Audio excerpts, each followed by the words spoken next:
Hello everyone, let me introduce you to Bloom filters. Let's start by talking about what Bloom filters are and what it consists of. A Bloom filter is a data structure that is used to test membership. It is especially useful for application that involves big data sets.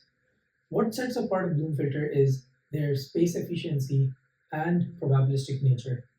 We'll touch on the probabilistic nature in some. So what makes a Bloom filter space efficient? It is the fact that in Bloom filter, we only store the item membership, and unlike hash table, the item itself is not stored. And we'll see that through an example. So a Bloom filter consists of a bit array and multiple hash functions. So let's look at an example here. The variable m denotes the size of the bit array, and the variable k denotes the number of hash functions, in this case, which is 2. So we have an empty bit array of size 5 where each bit is initialized to 0. Now, why do we need hash functions? What do they actually do?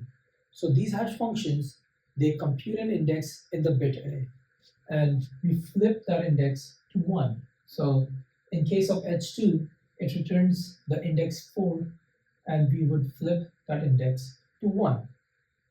Now, Bloom filter supports two operations, adding an item and testing the membership of an item. Now, let's start with adding an item to the Bloom filter. Let's add the item mango. So when I pass mango through the first and the second hash function, it returns the index 1 and index 3. So I would flip the first and the third index to 1. Similarly, when I add kiwi, the hash functions return me the index 3 and 5, so I would flip those to 1. Here, note that the second hash function from the mango and the first hash function from kiwi, they both returns the index 3. So the third index was flipped to 1 in mango. So when we were adding kiwi, it was already at 1, and we did not have to flip it to 1 again. Now, let's see how to check the membership of an item. Let's start with the first case, true negative. Let's test the item banana. So in true negative, it means that we for sure know that we did not add banana in our adding an item examples.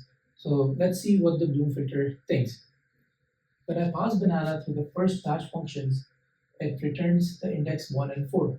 And as we can see here, the fourth index is 0. That means that this bit was never flipped by any item that was previously added. So sure enough, we can say that banana is not present in the set.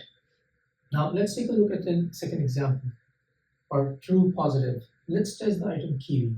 As we know from previous example, when we added kiwi, the hash functions returned the index 3 and index 5. So since we're using the same hash functions, sure enough, we would get the same indexes here, 3 and 5. And as we can see, both are set to 1. So the Bloom filter would say this element is present in this set. But since we know that we added kiwi, so we can say that this element was present in this set.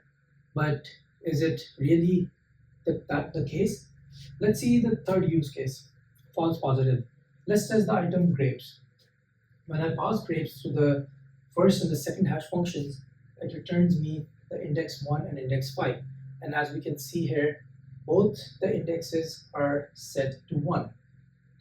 But so in this case, the Bloom filter would say, yes, this element is present in the set. But is it really the case? Let's look at that.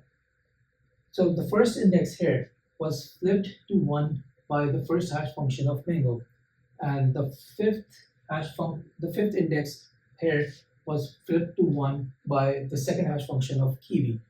So now we know that we never added grapes, but the hash function or the Bloom filter still says it is present in the element. So this is the probabilistic nature of a Bloom filter.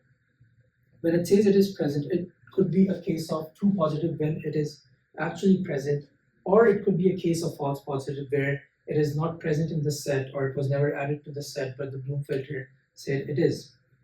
Now, we can control the probability of the false positives, and we do that by fine-tuning the two parameters, k, the number of hash functions, and m, the size of the bit array. The calculations for this is beyond the scope of this video. Thank you.